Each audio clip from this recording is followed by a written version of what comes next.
their work complete, are headed back to the lab. Testing, 1, 2. Diane, it is 4:28 a.m. We should have something for us now.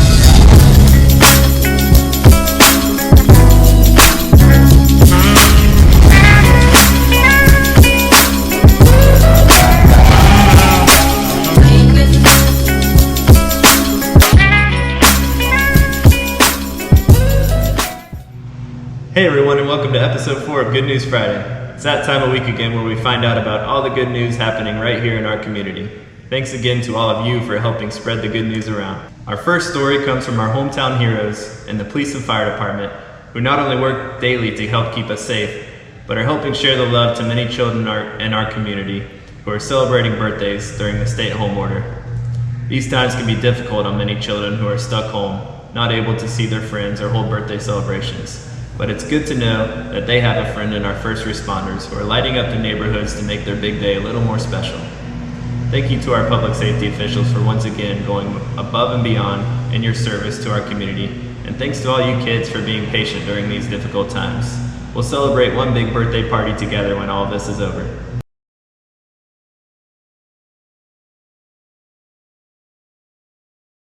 More good news comes from the grocery store that makes shopping a pleasure. Publix announced that they will be buying food directly from farmers who have been impacted by COVID-19 and donate it to local food banks within the community. As the mayor mentioned in last week's video, our local food pantry is experiencing unprecedented demand right now, and it's great to see companies like Publix step up to help both our farmers and the food pantries. I think we can all raise a pub sub to that. As you know, each week we like to highlight a business or organization that is going above and beyond to help spread the good news throughout our community. I'd like to thank St. Cloud Mayor Nathan Blackwell for taking the time to speak with us last week. We are very thankful for the actions that the city is taking to help support its residents and staff during this crisis. This week, we had the unique opportunity to speak with Kay at Paws Against Domestic Violence, a local nonprofit organization that rescues dogs and provides them with proper training to certify them as emotional support and service animals to assist with domestic violence victims and survivors. Hey everyone, we're here at Marsoc's K9 training facility, home of Paws Against Domestic Violence. We're going to go talk to Kay, the owner, and learn a little bit more about this organization and how they help our community out. Also, how you can help out. All right, I'd like to introduce Kay from Marsoc's K9 training facility, home of Paws Against Domestic Violence. Kay, thank you so much for having us today. Thank you for being here. Can you explain a little bit about what your organization does? Absolutely. Paws Against Domestic Violence was started as a nonprofit to help victims and survivors of domestic violence. Basically, it's my goal to find dogs and rescue them from bad situations. Maybe they've lost their mom, lost their dad, or they're in a shelter. So what I'm doing is I'm going through a temperament test. I'm looking for the right dog to go through my vigorous program at my facility, Marsoc's Canine Training Facility, where I'm investing all my training time into making them a service dog for a victim or survivor of domestic violence. So we have Trista over here, who is a 1.5, 2-year-old Rottweiler. She is fantastic. She is training in public. She's a beautiful dog. She is a lover, and she is looking for her new mommy or daddy, who she's able to go through the rest of their life as basically their sidekick, their new partner. Awesome. Well, that's fantastic. Can you explain a little bit about how you got started doing this? Absolutely. So in Osceola County, Orange County, and basically the United States, we're having a big problem with domestic violence. And as a survivor of domestic violence, it was vital for me to find a way to overcome everything that I went through. Mm-hmm. And one of the ways I did this was with my service dog, Marsoc. So it was very important to me to find a way that I was able to help other people, find an outlet so that people can have a hobby and kind of get back into the world and find their identity again. So that's why it's very important to have these dogs that are properly trained, properly certified, and to bring these victims in. And they don't have to have this extensive story. It could be emotional abuse, physical abuse, sexual abuse. As long as they have gone through some sort of domestic situation, they are 100% an applicant for these dogs. Over here we have Briar. He is a 2-year-old Belgian Malinois, and he is such a good boy. He absolutely loves working. He can work all day. He loves going in public.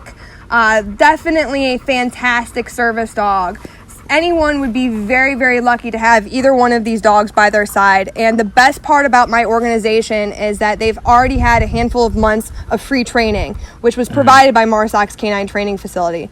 So now what's going to happen is we have to find a victim or survivor to place them with. And then they're able to go through my training program for free of charge.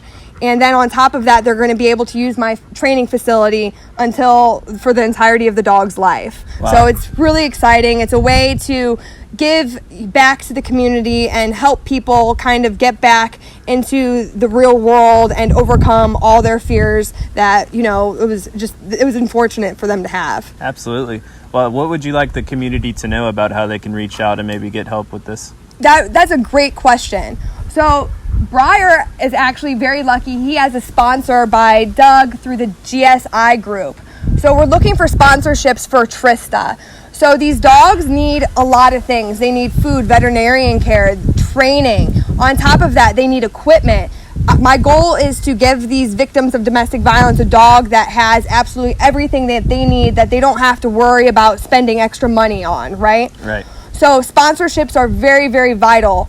On top of that, we're still looking for, their mom or their new dad. So the application process starts with just a phone call or a text message to either Marsoc's Canine Training Facility or Paws Against Domestic Violence Facebook site. Okay. So that's the very, very first step. So I hear you have a lot of fantastic volunteers that help you out too. Would you like to introduce some of them? Absolutely. I have a fantastic support group, family, friends. A lot of them couldn't be here today. I am very lucky to have Caitlin. She helps me with all the dogs as far as training is concerned, helps me with my nonprofit. I would be very, very lucky to have her. Thank you so much for all your help. It's fantastic. I have Nathan, who helps me with the dogs, helps me do a lot of the things around here that I just can't do. Mm-hmm. On top of that, I have a handful of other people that wish that they could have been there, but unfortunately with what's going on in the community, it's hit everyone really hard, including nonprofits. So. Right. Well, yeah, you have a fantastic organization, and thank you so much for talking with us today. Absolutely. I really appreciate it. Thank you so much. Thank you, Kay. Thank you to Kay and all the Thank you to Kay and all of the furry good boys and girls for speaking with us this week. It's good to know that we have a wonderful organization helping to combat domestic violence right here in our community, especially during these times when it could be needed most. And speaking of our furry friends, each week we ask that you send in some of your favorite pet pictures to be featured on Good News Friday. Check these out. Their work complete, are headed back to the lab. Testing. 1, 2. Diane, it is 4:28 a.m. You should have something for us, man. Well, that's all for this week. Stay positive, friends. Remember that there are plenty of things happening around our community to be thankful for. And we can all continue to do our part to spread the good news. We'll see you next Friday. Their work complete, are headed back to the lab. Testing. 1, 2. Diane, it is 4:28 a.m. You should have something for us, man.